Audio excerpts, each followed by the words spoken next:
ఈర్ష్య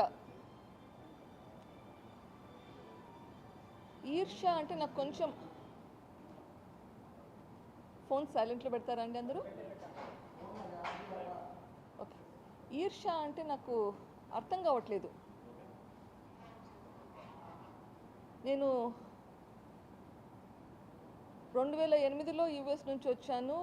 అక్కడ పని చేశాను, అక్కడ ట్రైన్ అయ్యాను, ఇక్కడికి వచ్చాను, ఇక్కడ ఒక స్పెషలిస్ట్గా పనిచేస్తున్నాను. అండ్ నా ఫీల్డ్లో I'm recognised all over the country. నాకు పొలిటికల్ అంబిషన్స్ కూడా లేవు. సో నాకు ఈర్ష్య దేనికి నాకు అర్థం కావట్లా. మీకేమైనా అర్థమైతే please explain to me, because ఈర్ష్య అంటే నాకు తెలిసిన మటుకు జెలసీ. సో జెలసీ ఉండాలంటే there should be something common. ఇక్కడ కామన్ ఏంది నాకు అర్థం కావడంలా. ఓకే. ఇంకోటి అన్నారు ద్వేషం. ద్వేషం అంటే కోపం ఉండాలి.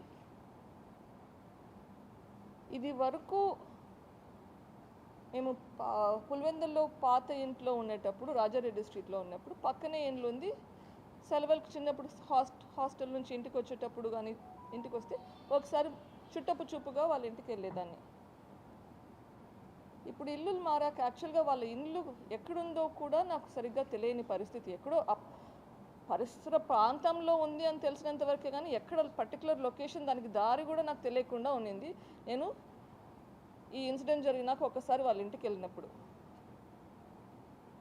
పెళ్ళిళ్ళలో కలుస్తాను. ఎస్, అవినాష్ చెల్లెలు ఇంకా కొంచెం పరిచయం, ఎందుకంటే అమెరికాలో ఉండేది, అప్పుడప్పుడు వాళ్ళ ఇంటికి వెళ్ళేవాళ్ళం.